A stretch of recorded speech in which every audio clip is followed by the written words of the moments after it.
안녕하세요. 저는 엄마표 경제교육 코치, 그리고 이번에 지금 당장 집에서 시작하는 엄마표 경제교육이라는 책을 낸 성유미라고 합니다. 네, 반갑습니다. 눈에 딱 들어오는데 아, 네. 이게 뭐죠? 아빠 망했어 프로젝트? 이게 이제 실제로 하고 계신 적용을 지금은 해보신 약간 종료가 됐고요.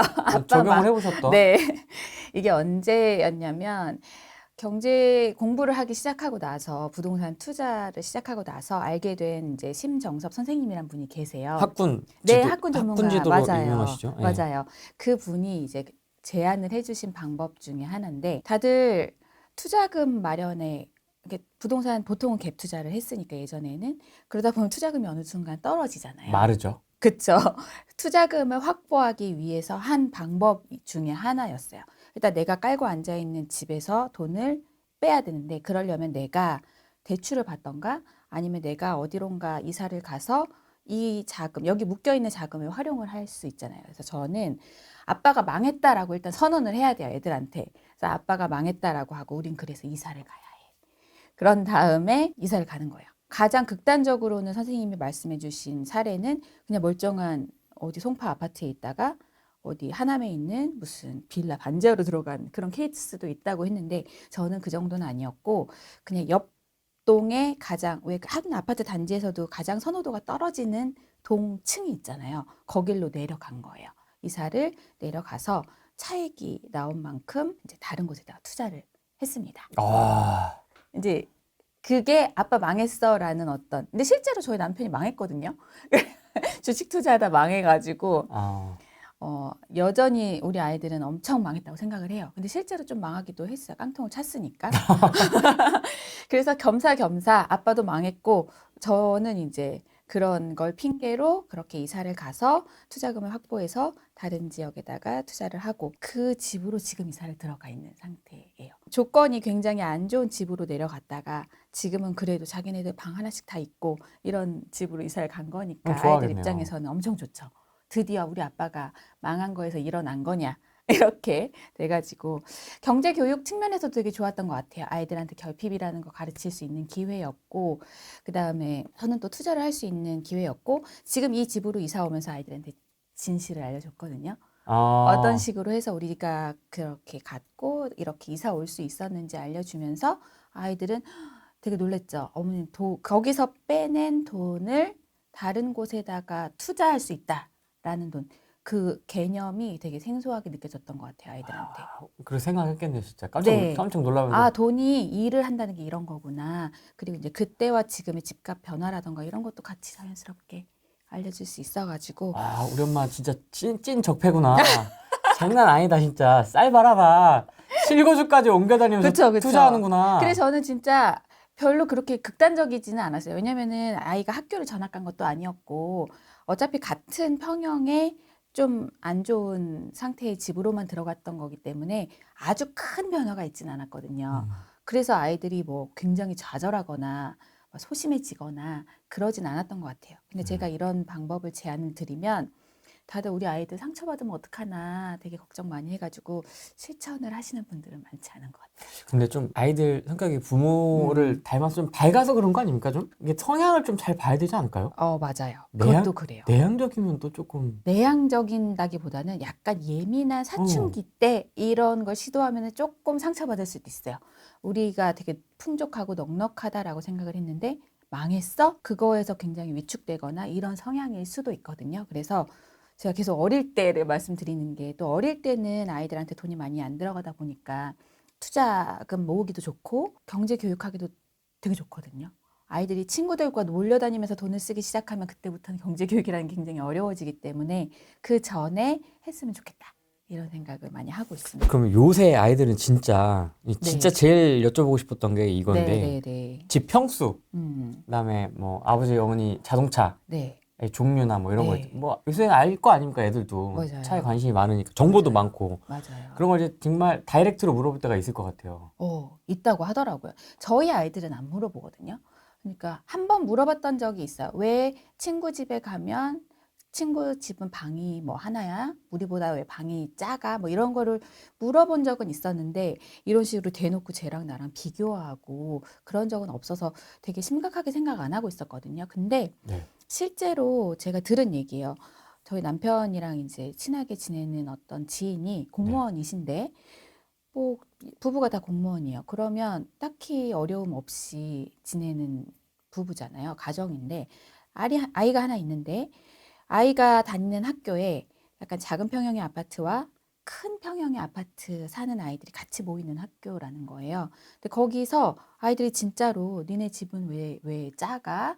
너네 집은 몇 평이야? 물어보고 그리고 학교 학부모 부모 그 모임 있잖아요. 거기 가서도 약간 그런 걸로 좀 갈리고 아, 실제로 갈립니까? 그렇다고 와. 하더라고요. 그리고 자동차 이런 건 유치원 때부터 아이들은 집보다는 오히려 자동차에 먼저 눈을 떠가지고 왜냐면 눈에 더 쉽게 네, 보이니까. 우리 아빠는 뭐야? 뭐 이렇게 얘기하면은 뭐 니네 아빠는 차 뭐야? 이렇게 얘기한다고 하더라고요. 진짜 그런 일이 있구나라는 얘기를 들으면서 되게 좀 많이 놀랬던 적이 있습니다. 그러면 네. 그런 거에 대해서 어떻게 좀 대답을 해야 되는 겁니까? 근데 여기서 엄마 아빠가 잘 대답을 해야 되는데 우리 집은 뭐 예를 들면 우리 집이 남의 집보다 다른 친구 집보다 좀 작은 집에 살고 있는 경우에 우리 집은 가난해서 그래라고 대답을 하면 아이가 상처가 그때부터 되거든요.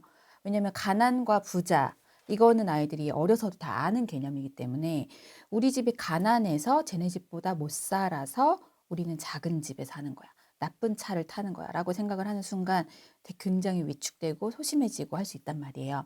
근데 그게 아니라 삶의 형태가 되게 다양할 수 있잖아요. 사실은 우리 집이 작은 집이지만 뒤에 다른 재산이 엄청 많을 수도 있는 거고 그 아빠 망했어를 실천하고 있을 수도 있고 그래가지고 전혀 그것 때문에 뭐 가난하다라는 단어를 써가면서 아이들한테 알려줄 게 아니라 사람들은 같은 돈이어도 다양한 방법으로 돈을 사용을 하는데 그 사람은 집이 큰 사람은 집에다가 많은 돈을 넣어 놓은 거고 우리 집은 엄마 아빠가 가지고 있는 이 돈을 집이 아니라 다른 곳에다가 뭐 투자하고 있는 거다라고 얘기를만 해줘도 이거는 충분히 아이들한테 상처되지 않게 이 다른 상황을 설명할 수 있는 방법인 것 같아요. 사실 모르잖아요. 저 집이 아빠가 직업이 뭐고 월급이 얼마나 받는지 모르는 상태에서 우리는 가난해서 그래. 저 집은 부자라서 그래. 라고 말하는 게 좀 아이러니고 저 집이 또 월세일 수도 있고 뭐 그런 상황에서 이거는 부의 그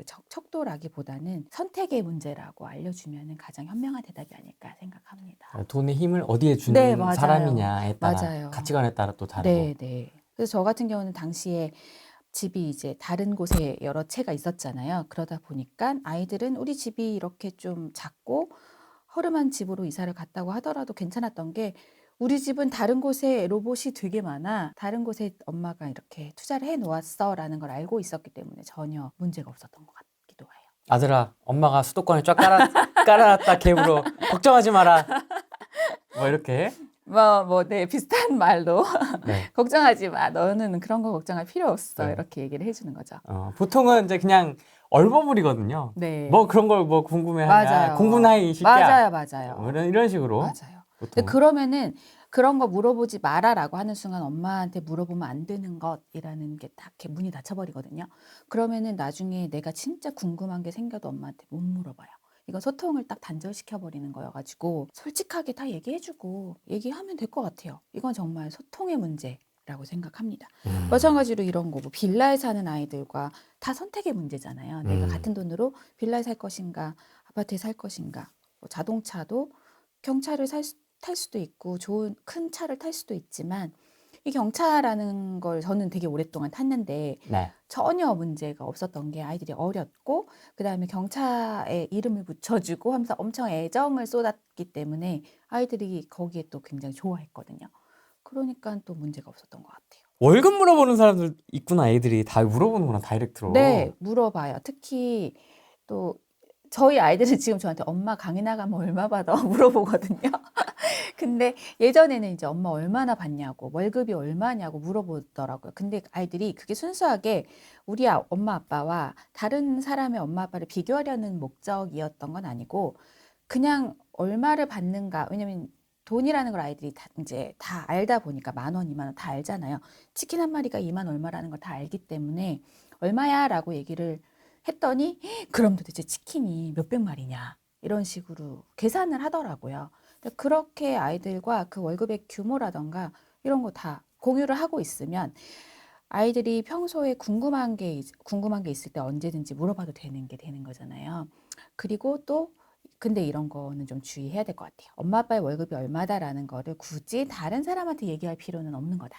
이거는 우리 집만의 어떤 프라이버시다라는 것까지 같이 얘기를 해주면 밖에 나가서 우리 엄마 아빠 월급 뭐 이런 걸로 친구들과 이렇게 비교하거나 그런 일들은 없지 않을까. 왜냐면 이렇게 또래 집단하고 어울리다 보면 내가 먼저 말을 꺼내진 않지만 그렇죠. 또래가 먼저 맞아요. 물어보기도 자랑하거나 해요. 물어보거나 하기 네, 때문에 네, 네. 이제 거기서 이제 맞아요. 약간 욱하는 이제 참다가도 맞아요. 욱하는 김에 이제 나오는 맞아요. 경우가 왕왕 있어서 우리 아빠 얼마나 벌어? 막 이렇게 어디 사장이야? 막 이렇게 하는 아이들도 있긴 있다고 하는데 네. 그냥 그런 어떤 경제적인 비교나 이런 게 내가 묻는 것도 그리고 상대방이 내가 나한테 물어보는 것도 굳이 그렇게 답하거나 물어볼 필요 없다라는 것도 같이 알려주면 됩니다. 특히 내가 우위에 서 있는 경우 있을 수 있잖아요. 특히 얼마 전에 만나고 이제 연예인 가정이 있었는데 거기는 또 연예인이다 보니까 너무 부유해가지고 네. 걱정을 하더라고요. 우리 집은 엄마 아빠가 이렇게 많이 번다라는 걸 아이가 다른 데 가서 얘기할까 봐. 그걸 또 걱정하시는데 그런 경우도 이렇게 누구나 다 삶이 다르기 때문에 그런 걸 얘기하거나 물어보는 거는 신뢰가 될 수 있다라고까지 같이 교육을 시켜주시면 걱정 안 하셔도 될 것 같아요. 아들 2명이지 않습니까? 네, 근데 아들 맞아요. 둘이 식탁에 이렇게 앉아가지고 그 수경이라고 하죠, 수경. 아, 맞아요. 수경을 쓰고 이렇게 뭘 이렇게 써는 네. 자르거나 이렇게 다듬는 뭐 사진도 맞아요. 있었고 대파 자르는 거예요. 대파 그러니까 맵다고 네. 맞죠? 매우니까 이제 눈 매울까 봐 이제 그걸 쓰고 하는 것 같은데 뭐 그런 사진도 좀 인상 깊었고 네. 평소에 좀 아들들하고 좀 얘기를 많이 하실 것 같아요. 사실 책은 굉장히 많이 미화가 되어 있고요. 얘기를 근데 많이 하려고 하는 편이에요. 그러니까 제가 아이들에게 공부에 대한 이야기를 거의 하지 않거든요. 그러다 보니까 아이들도 저에게서 받는 공부 스트레스는 거의 없어요. 그러니까 저는 약간 엄마는 천사 모드, 아빠가 약간 악마 모드 해가지고 아빠가 아이들한테 공부를 좀 푸시하고 이렇게 하긴 하는데 그러다 보니까는 아이들이랑은 이런저런 얘기들 되게 많이 나누고 있고 일부러 그렇게 대화 나누는 시간을 또 가지려고 만들어요. 그 시간을. 특히 이제 아이들이 고학년이 되어 갈수록 점점 시간이 없어지거든요. 애들이 다 바빠요. 그러다 보니까 한 달에 한 번씩 1대1로 둘이 단둘이 어디 가는 날을 만들어요. 그래서 뭐 야외 네네. 교회라든지 간단하게 그냥 네, 그냥 뭐 하다못해 카페라도 가요. 그래서 한 번은 첫째랑 가고 또 다른 날 얘랑 둘이 같이 가면 안 되고 따로따로 첫째랑 가는 날, 둘째랑 가는 날 이렇게 만들어서 그래도 거기서 뭔가 마시고 먹는 동안에는 엄마랑 대화를 할 수밖에 없으니까 그런 시간을 일부러 만들기도 하고 지금 둘째 같은 경우는 저랑 사자소학을 공부하고 있습니다. 응? 사자소학. 사자성어요? 사자성어처럼 이렇게 뭐 이렇게 된 거 있잖아요.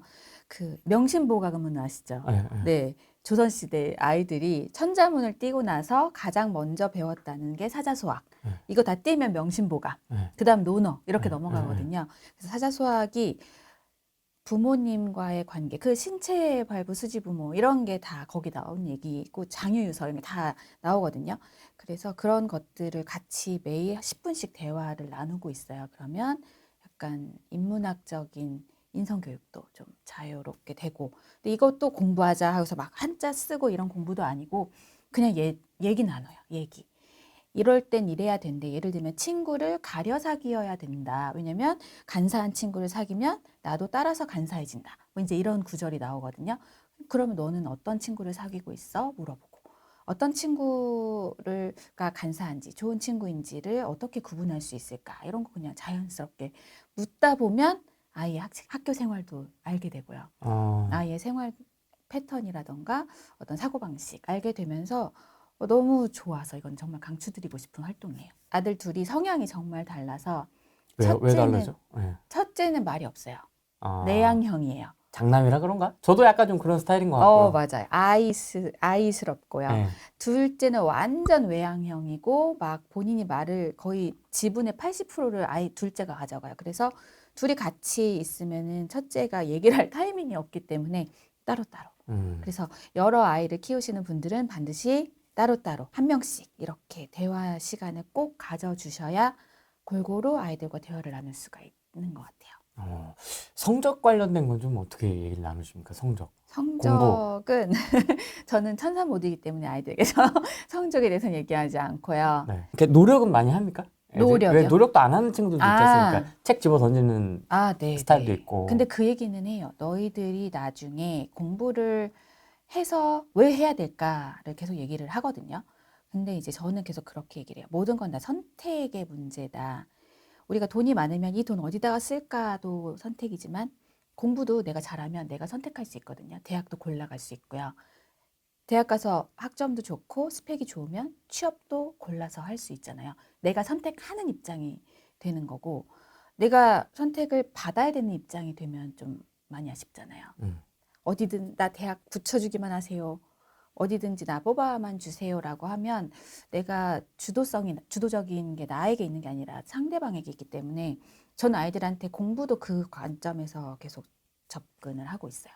네가 선택하고 네 주도적으로 살아가고 싶으면 너는 공부도 해야 된다. 아이들도 알아요. 공부 잘하면 어떻게 되겠지. 근데 이제 물론 당연히 공부는 하기 싫죠. 하지만 뭐 깨달으면 하겠죠. 약간 그런 느낌이에요. 깨달으면 한다. 그리고 인생 길기 때문에 꼭 대학 안 가도 된다라는 생각 가지고 있거든요.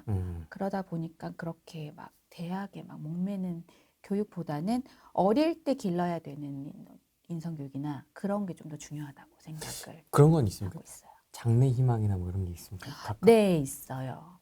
첫째 같은 경우는 기차 매니아예요. 지하철, 기차. 그래가지고 어제도 대구에 혼자 다녀왔거든요. 엊그제 토요일 날 대구에 대경선 대구하고 구미 이렇게 다니는 네. 경전철 같은 게 오픈을 했어요. 새로 개통을 해가지고 그걸 타겠다면서 본인이 내려가서 타고 올라왔어요. 그러니까는 얘는 기차와 관련된 일을 하고 싶어 해요.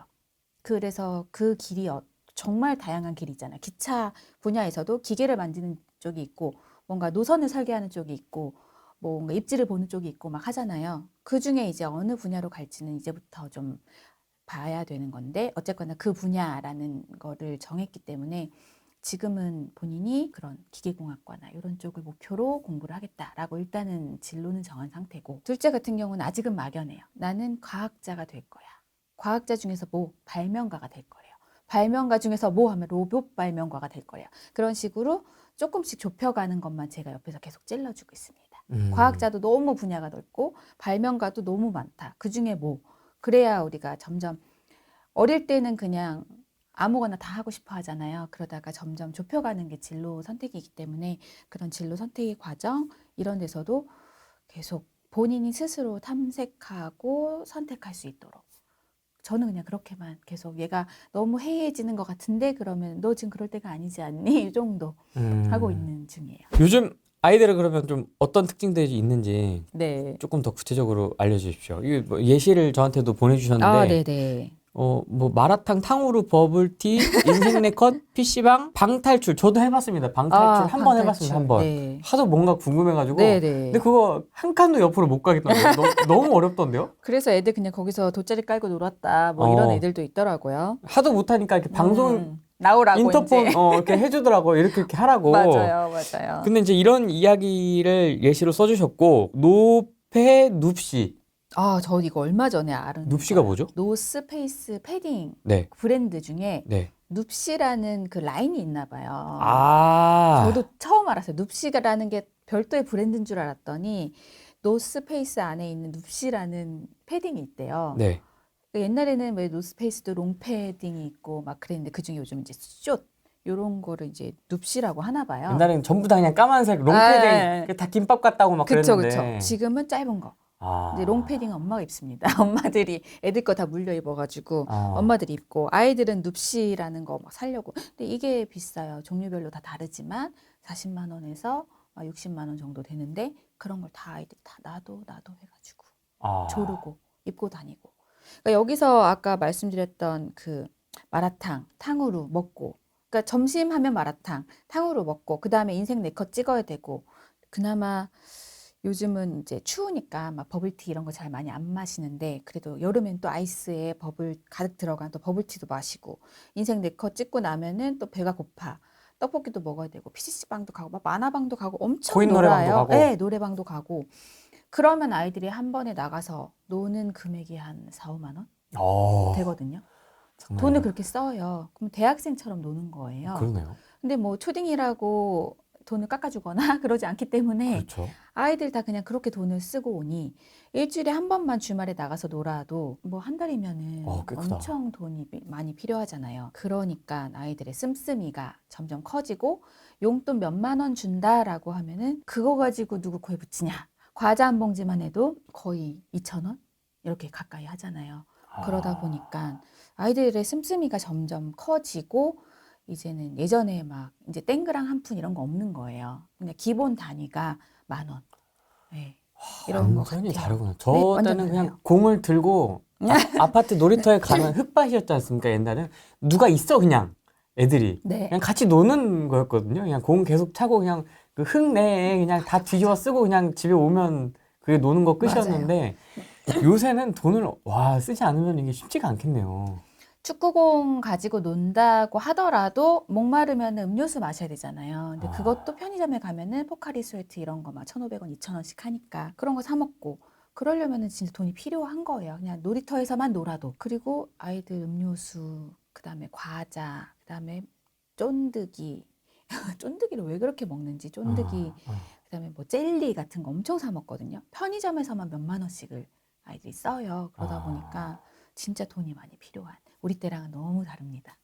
진짜 너무 쉽게 돈, 그다음에 애들이 다 이런 카드를 들고 다니기 때문에 그냥 띡 대면은 바로 되잖아요. 그래서 돈 쓰는 게 뭐 물처럼 쓰고 다니고 있어요. 엄마가 피땀 흘려 번 돈인데. 몰라요, 그런 걸 아이들은. 네, 엄마 나 그냥 바로 전화해. 엄마 나 토스에 충전해줘. 충전. 네, 그럼 엄마들이 또 우리 애 지금 편의점 갔대는데 돈이 없대는데 돈 결제 지금 과자 들고 기다리고 있는데 돈이 없어서 결제 못하면 안 되니 바로 충전. 그럼 또 먹고 계속 그런 식이더라고요. 그럼 그런 돈 쓰는 거는 어떻게 좀 교육을 하고 통제를 해야 돼요? 이거를 사전에 부모님이랑 이게 협의가 좀 돼야 되거든요. 한 달에 얼마. 이 개념이 딱 있어야 되는데 지금 거의 무제한이에요, 아이들한테는. 심지어 어떤 아이들은 그냥 엄카를 들고 다녀요. 그러니까 혹은 제한 없이 쓰는 거죠. 근데 이게 제한이 없어지는 순간 돈이 귀하지 않아지거든요. 뭐든지 너무 풍족하면 귀하지 않잖아요. 그래서 다들 걱정해요. 엄마들은 걱정해. 애들이 너무 돈 귀한 줄 모른다. 근데 이건 엄마들이 그렇게 키우고 계신 거예요. 돈에 제한이라는 거를 두셔야지 아이들이 귀한 줄 알고 그렇게 아껴 쓰는 법을 배웁니다. 대표님은 어떻게 제안하세요? 용돈은 정해져 있죠. 정액제로? 네, 정해져 있고, 월 얼마 하는 식으로? 네, 다만 더 벌 수 있어요. 부족하죠, 당연히. 부족할 땐 더 벌 수 있는 기회만 마련해 주시면 돼요. 부족하면 더 벌면 된다. 뭐 심부름을 하든, 뭐 자기가 어디 뭐 공모전에 출품을 해서 벌든 그건 아이들이 더 벌 수 있으니까. 그래서 더 벌 수 있는 기회를 다양하게 마련을 해주시고 용돈, 기본 용돈은 조금 부족하게 이렇게 추천드릴게요. 성과급제네요? 그렇죠, 그렇죠, 그렇죠. 월급은 정해져 있고, 기본급은 낮대. 그렇죠, 그렇죠. 그래야 평소에 아껴 쓰고 모으는 연습이 돼요. 그러면 자제분들은 어떤 성과를 좀 내서 부업으로 수익을 내요? 저희 집은 일단 기본 용돈을 받으면 해야 되는 일들이 있어요. 네. 그냥 회사원이라고 생각하시면 됩니다. 우리 집에 고용된 회사원. 그래서 뭐 일주일에 한 번 설거지를 해야 되고, 요리 한 번 해야 되고, 그다음에 뭐 자기 방 정리해야 되고, 뭐 이런 기본적으로 해야 되는 일이 있고, 그거 외에 추가로 내가 어디다가 돈 주고 맡기면 좋은 그런 집안일들이 있거든요. 그런 집안일들을 했을 때도 성과급을 받을 수 있어요. 뭐가 있죠? 예를 들면 화장실 청소. 네. 엄마들이 진짜 하기 싫어하는 집안일 중에 하나가 화장실 청소예요. 지저분하잖아요. 그래가지고 그런 거 하거나 아니면은 본인이 스스로 노력을 해서 무언가 이루어냈을 때, 예를 들면은 학습적인 부분도 여기에다가 성과급을 제공하시면 좋은데, 보통 엄마들이 하루 할 일을 하면은 얼마 줄게를 해요. 근데 그렇게 하지 말고 한 달 동안 아니면 일주일 동안 여기서부터 여기까지 이 분량을 다 했을 때 성과급 이런 식으로 주시거나 아니면은 본인이 스스로 어디 나가서 근로소득을 얻어올 수 있어요. 저희 집 같은 경우는 할머니네 이제 밭이 있어요. 농장. 네. 아주 그냥 텃밭이에요. 거기 가가지고 뭔가 일을 하면은 이제 거기서 근로소득을 얻어오죠. 얻어오거나 아니면은 무슨 대회 같은 거 출품하고 그래가지고 거기서 상을 받으면 다 자기 거 이런 식으로. 벌고 있습니다. 아이들이 재밌어 하나요? 적극적으로 좀 참여를 하나요? 아니요. 왜? 얘네들도 귀찮은 걸 알아요. 그래가지고 그냥 어느 순간부터는 안 쓰겠다. 안 쓰고 안 벌겠다. 그냥 빡세구만. 빡세죠. 일이. 이게 그래서 애들이 아는 거예요. 아, 이 돈 버는 게 쉬운 게 아니구나라는 거를 이렇게 깨달아요. 그냥 말만 하면 어디서 돈이 나와 이러면 애들은 돈 버는 게 굉장히 쉽다고 생각을 하거든요. 네. 그리고 돈이 떨어진다. 하늘에서 막 내려와. 뭐 이렇게 생각을 하는데 그게 아니라 하다 엄마 지갑 여는 것도 이렇게 힘드니 다른 사람 지갑 여는 게 얼마나 힘든가 이걸 아이들이 알아야 된다고 봅니다. 그런 경우도 있지 않습니까? 왜 아이들이 다 있어서 나도 갖고 싶다. 맞아요. 뭐 핸드폰이라든지 맞아요. 옷이라든지 패딩이라든지 뭐 학용품이라든지 네. 뭐 저희 때는 동물 인형 필통 기억나십니까? 아, 그런 게 있었나요? 동물 인형 필통 같은 것도 좀 있었고요. 축구 게임 할 수 있는 필통, 철제 필통, 맞아요. 이렇게 뚝뚝뚝뚝 해갖고 맞아요. 이렇게 축구 게임 하는 필통 같은 거, 네네. 뭐 그런 거라든지 네. 이렇게 유행하는 아이템들이 있어요. 있었거든요. 네. 그런 것들을 좀 사달라고 한다라든지 그런 어필을 한다라든지. 그런 꼭 뭐 학용품이든 뭐든 어필을 하는 거는 많지는 않아요. 아이들이 스스로 지금은 모아서 본인이 산다는 걸 알고 있기 때문에. 그런데 이제 어릴 때는 장난감 사달라 뭐 이런 거 많이 했었죠. 로봇 장난감 사달라. 근데 그럴 때 이제 어떻게 하면 되냐면 모아서 사야 된다라는 걸 알려주셔야 돼요. 애들이 막 눈물 흘리면서 이러거든요. 마트에서 들어 누워요. 네. 장난감 앞에서 네, 장난감 코너 앞에서 많죠. 들어 누워서 이거 사주기 전에 나 집에 안 간다. 맞아요. 오지 마. 단호하게. 그냥 엄마가 뒤돌아서 얘를 버리고 갈 마음이 있어야 되는데 그게 안 되고 좀 창피하고 부끄러우니까 빨리 그 순간을 모면하기 위해서 맞아요. 엄마가 그냥 사주거든요. 그러면 아이들은 이러면 이게 얻을 수 있구나라는 걸 알기 때문에 다음에도 또 그렇게 한단 말이에요. 그래서 그러지 않고 이거는 약속을 하는 거예요. 사전에 우리가 마트에 갈 때는 너의 장난감을 사러 가는 게 아니다. 아니면은 딱 하나만 산다. 뭐 이렇게 기준을 딱 얼마까지만 산다. 기준을 잡고 마트에 가고 그 이상 되는 거를 원한다거나 하면은 이거는 네가 돈을 모아서 사야 한다라는 거를 명확하게 기준을 딱 잡아주시면은 이건 단호해야 돼요. 그래야 아이들이 더 이상 조르거나 울거나 떼쓰거나 그러지 않는다고 봅니다. 저희 아이들한테는 안 통한다는 걸 이미 알고 있기 때문에 그래서 첫째 같은 경우는 본인이 그냥 정말 악착같이 돈을 모아요. 원하는 게 있으면. 그래서 돈을 모아서 자기 돈으로 당당하게 엄청 당당하게 사요. 그래서 내 돈이다. 네. 누가 막을 수 없다. 네. 그래서 뭐라고 못해요. 그래. 안 샀으면 하는 물건들이 있거든요. 뭐 레고라던가 뭐 이런 거 안 샀으면 좋겠는데 네. 그래도 자기가 그렇게 열심히 모아가지고 샀는데 어떻게 뭐라고 하겠어요. 그래서 잘 샀다. 응원해 주는 거죠. 그런 얘기 하는 집은 없습니까? 뭐 네. 들은 거라든지 네. 실경험이라든지 네. 반려동물, 강아지 사달라고. 네, 강아지나 되게 고양이나 많아요. 뭐 이런 경우도 많을 것 같아요. 네. 요새는. 근데 이거는 이제 경제적인 것뿐만 아니라 그렇죠.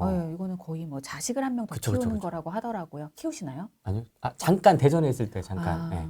저는 어릴 때 이제 강아지가 죽어서 하늘나라 간 거를 본 기억이 너무 강해가지고 강아지는 결사 반대하고 있는데 요즘 학교에 가서 아이들 수업을 하다 보면은 소원 너희들은 뭐 갖고 싶은 게 있어? 소원이 있어? 그러면 강아지 얘기하는 친구들 진짜 많더라고요. 근데 다들 엄마가 반대를 많이 한다라고 하시는데 이게 진짜 돈도 많이 들고 그다음에 한번 들여오는 순간 이건 책임감이라는 게 엄청 심해지는 거기 때문에 그거에 대해서 사전에 충분히 이야기를 하고 역할 분담을 딱 한 다음에 왜냐면 아이들이 처음엔 너무 귀여우니까 막 내가 다 할게 하지만 나중에는 돌보지 않거든요. 그럼 다 이게 부모님의 몫이 맞아요. 되어버리기 때문에 그런 부분까지도 온전히 책임은 너에게 있다라는 걸 알려주고 그 다음에 강아지에게 들어가는 비용이 매월 있을 거잖아요. 뭐 사료값부터 병원비 다 있잖아요. 요즘은 강아지 보험도 막 들고 거의 뭐 몇십만 원씩 들어가더라고요. 네. 그 강아지한테. 그런 비용에 대해서도 충분히 이야기를 나누고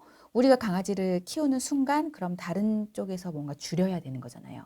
요 내용까지도 얘기를 나눈 다음에 아주 신중하게 강아지를 들여오셨으면 좋겠어요. 아들아, 네가 하루에 한 끼만 먹어야 된단다. 그렇죠. 뭐 과자 먹는 거 좀 줄여야 된다. 그렇죠. 예.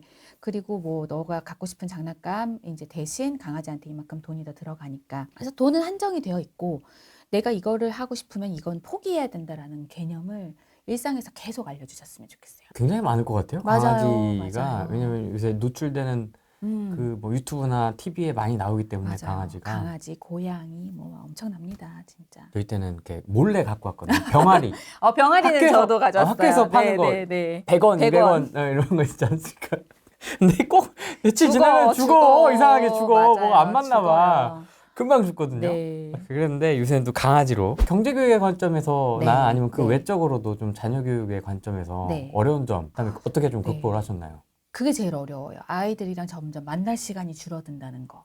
정말 그게 가장 아쉬운 점이고요. 너무 빡세게 돌리시는 거 아니에요? 아이를? 아니요. 그냥 저도 바쁘고 저랑 아이들이랑 뭔가 생활 패턴이 좀 다르다 보니까 그래도 저희는 일부러 그런 시간을 만든다 그랬잖아요. 그래서 좀 나은데 클수록 정말 엄마 보는 시간은 아침에 잠깐, 그 다음에 저녁 먹을 때 잠깐.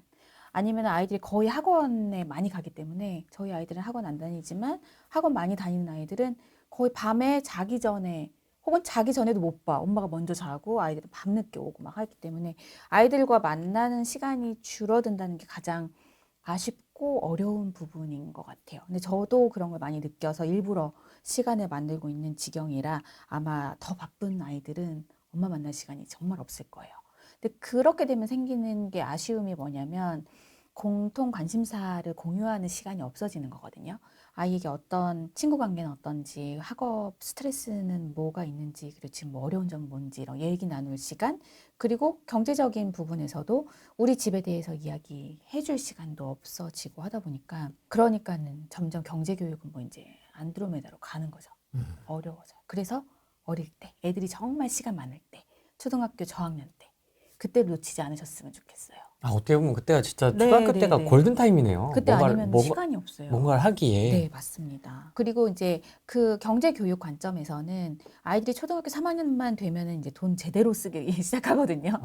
그때부터는 이미 돈 쓰는 패턴이라는 게 잡혀버리기 때문에 그 이후에 뭔가 교육적으로 교정을 한다던가 이런 게 너무 어려워져요. 이걸 바꾸려면 평소에 엄마와의 관계가 되게 좋아야 되거든요. 그래야 엄마 말을 들을 거잖아요. 예. 안 그러면은 뭐야 저 꼰대는 막 이제 이런 식으로 왜 내 친구들은 이렇게 하는데 엄마만 이렇게 해라고 막 욕을 한다던가 엄마를 굉장히 밖에 나가서 막 나쁜 단어로 엄마를 얘기한다던가 이런 일이 벌어질 수 있기 때문에 어렸을 때부터 꼭 경제 교육이 아니더라도 이런 대화가 잘 통하는 부모 자녀 관계를 만들어 놓으면 언제든지 시작하더라도 이거는 극복 가능하다. 근데 그게 아니면은 엄마의 말이 좀 통하는 저학년 때, 어릴 때 시작하셨으면 좋겠어요. 근데 사춘기가 와도 고등학교에 이 네네네. 피크로 향해 가도 네. 좀 걱정이 좀 덜 하실 것 같아요. 평소에 이렇게 네. 막 같이 잘 활동을 하셔가지고. 그나마 저는 좀 그 부분은 잘 해가려고 가장 노력 많이 하고 있는 부분이어가지고 네. 아이들이 엄마한테 많은 어려움이 있을 때 항상 얘기할 수 있게 엄마는 열려있단다. 얘기해라. 얘기할 수 있게. 그래서 그 부분은 마음이 조금 놓이고 있는데 모르죠. 또 숨기고 있는 게 많을 수도 있고 제가 모르는 뭔가 비밀이 있을 수도 있고 근데 비밀이 있어야 또 적당한 서로 간의 비밀은 좀 있어야 되니까 그거는 괜찮은 것 같은데 그래도 가능하면 모든 이야기를 공유할 수 있는 사회가 되려고 노력하고 있어요. 고등학교 딱 가는 한 고2 됐습니다. 네네네. 나 방학 때 여자친구하고 남이섬 가서 1박 하고 올게. 고등학교 때? 네. 안 된다. 아니 아마 내가 내 돈 모아서 경제교육 그렇게 시켰잖아. 내가 내 돈 모아서 가겠다는데 왜? 근데 이거는 약간 여자친구의 부모 입장에선 절대 안 되는 일이라고 저는 생각하거든요. 네. 그래서 저는 안 된다고 할 것 같아요. 만약에 여자친구가 성인이야. 그러면 된다고 할 것 같아요. 예? 잠깐만 이거 어떻게 되는 거지? 여자친구는 성인인데 고등학교 2학년인데요? 네네네. 그러니까 이런 거 저의 기준은 예를 들어서 여자친구와 1박 이거는 이제 그거 무슨 일이 벌어질지 모르는 어떤 위험한 상황이 있을 수 있기 때문에 그러니까 이런 거예요. 물론 나는 아들을 믿고 교육도 잘 그렇게 시키고 있지만 혹시 모르잖아요. 그리고 여자친구의 입장에서 생각했을 때 남자친구랑 단둘이 1박을 한다? 저는 여친의 부모라면은 결사 반대할 것 같거든요. 그래서 성인이 되기 전까지는 안 된다라고 명확하게 가이드를 해놨고요. 다만 성인이 된 이후에는 뭐 어딜 가든 그건 자유인데 이제 책임에 대한 부분을 명확하게 얘기를 해줘야죠. 아, 그럼 이미 다 얘기는 해놓으셨군요. 아, 네. 그런 네, 부분에 네. 대해서도. 네. 와, 여친 사귀는 거 대찬성. 다만 이제 좀 공개적인 교제였으면 좋겠다. 이렇게. 근데 뭐 언제 사귈지 다 못소리여가지고 제발 사귀기만 해다오. 너희들이 장가 못 갈까봐 정말 걱정이 많다. 일단 저는 가장 중요하게 생각하는 게 자기 앞가림 할 수 있는가. 이게 제일 중요한 것 같아요. 요즘 뭐 기사를 봐도 그렇고 주변에 봐도 그렇고 20살 넘어서도 독립 안 하고 부모님의 품 안에 있는 아이들 진짜 많거든요. 캥거루족. 요즘 가장 많이 이제 스레드나 인스타그램 이런 데 올라오는 글들 보면 이제 3월에 대학 입학을 앞두고 아이를 지방에서 서울로 대학 보낸 엄마들의 고민이 진짜 많이 나와요. 그러면 아이가 기숙사에 들어갈 건데 용돈 얼마 줘야 되나요? 생활비 얼마 정도 들까요? 아니면은 아이가 기숙사에 떨어져서 자취를 해야 되는데 아이가 그 동네 이렇게 가보더니 뭐 1억에 90되는 원룸에 본인은 살고 싶어 하더라. 이런 데 보내줘야 되나요? 뭐 되게 부모님한테 굉장히 부담이 될 수 있는 상황들이 많이 벌어지고 있는데 그런 것들을 본인이 스스로 해결해야겠다라는 마음조차 없는 게 요즘 아이들 되게 많더라고요. 그냥 당연히 부모가 해줘야지. 그러니까는 아이들의 생각에 당연히 부모가 해줘야지라는 거는 왜 물어보면 낳았으니까. 나 낳았잖아. 낳았으니까 부모가 해줘야지라는 생각 정말 많이 가지고 있거든요. 근데 사실 물론 내가 낳은 건 맞지만 네. 언제까지 부모가 당연히 해줘야 되냐. 취직하면 그러면 취직의 기간이 막 10년, 20년으로 늘어나면 어떻게 할 거냐. 이거는 딱 명확하게 부모가 기준을 잡아야 되는 부분이어가지고 저는 아이들의 앞가림 잘하는 아이. 이게 정말 1순위예요. 그래서 그 앞가림이라는 거에는 자기가 스스로 경제적인 독립도 있고 심리적인 독립도 있는 것 같아요. 맞습니다. 네, 그래서 경제적인 독립, 심리적인 독립 당연히 해야 되고 그러려면은 내가 어떤 상황에서 딱 문제를 맞닥뜨렸을 때 스스로 해결하고자 하는 그 의지가 있어야 되거든요. 문제 해결 능력. 네, 맞아요. 이거 안 되면은 맨날 엄마한테 전화하고 엄마 도와줘. 이런 일이 벌어졌어. 이런 거 전화 안 오게. 저는 약간 어떻게 보면은 이기적인 엄마일 수도 있는데 내가 내 노후를 편안하게 꾸려가려면 아이들에 대한 걱정이 없어야 되잖아요. 그래서 걱정 없는 아이로 키우는 게 가장 우선이다. 그러려면 필요한 게 자기주도력, 그다음에 문제 해결력, 그리고 어디 가서 욕먹지 않는 아이들. 그래서 스스로 약간 인성 바르게 행동할 수 있고 남 배려하고 이런 거 한 3가지 정도 너무 많이 아니요, 요구하나요? 되게 공감이 많이 돼서. 네, 그러니까 독립성 있게 키우는 거죠. 네, 맞아요. 여기에 그래서 공부는 별로 없는 거예요. 그것만 되면은 공부는 언제라도 할 수 있는 거다. 이렇게 생각합니다. 아, 요새 그 어머니들이 군대 보내가지고 훈련소에 전화한대요. 우리 아들 훈련 빡세게 시키지 맞아요. 말라고. 소대장님한테 전화한다고 행군 하더라고요. 빼달라고. 이게 나라냐? 저 진짜 웃긴 얘기 들었어요. 훈련을 가잖아요. 그럼 엄마들이 차를 끌고 그 따라가요? 훈련을 따라간대요. 그리고 이제 가다가 행군 같은 거 하다가 쉬는 타이밍에 트렁크에서 음료수, 간식 이런 걸 꺼내다가 그 부대원들한테 다 돌린다는 거예요.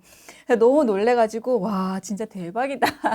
그리고 그런 훈련 일정이나 이런 것도 그 아이들이 군대 가 있으면은 그 소대나 중대 밴드가 있대요. 그래가지고 밴드에서 다 밴드장, 그러니까 소대장이나 중대장이 거기다 다 공유를 한다는 거예요. 와. 며칠 날 어디로 이동합니다. 그러니까 따라가는 거죠. 그래서 와 진짜 군대 많이 달라졌다. 이런 생각도 많이 해봤네요. 따라가실 의향 있으십니까? 아유 저는 군대 멀리 보내려고요. 군대 가면 뭐 이제 자유롭게 네. 휴가도 좀 그만 좀 나오라고.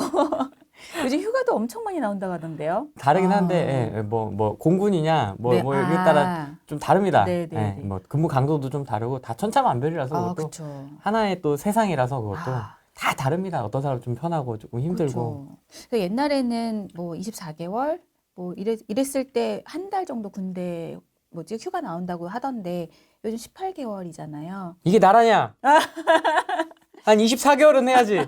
24개월 하셨나요? 24개월 했죠. 네.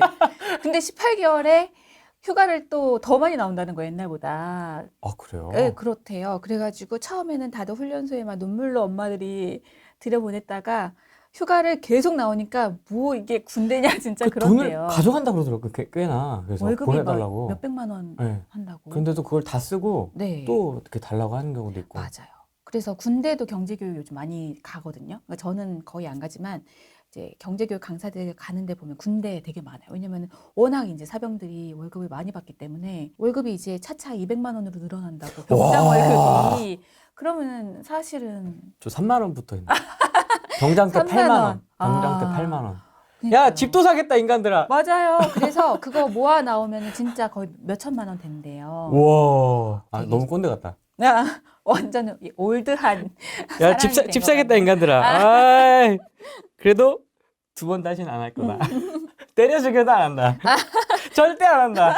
경제 교육 이전에 저는 진짜 소통이 우선이라고 계속 앞에서도 말씀드렸는데 아이랑 대화가 통하는 부모가 되었으면 좋겠다. 대화. 그래야 경제를 소재로 대화를 하든 학업을 소재로 대화를 하든 모든 말이 통해야 이게 모든 게 다 그 이후가 진행되는 거여가지고 일단 소통이 되는 엄마가 되자. 그러려면은 평소에 아이들하고 많이 얘기를 나누셔야 돼요. 그리고 열린 마음 이런 거 너무 중요하고요.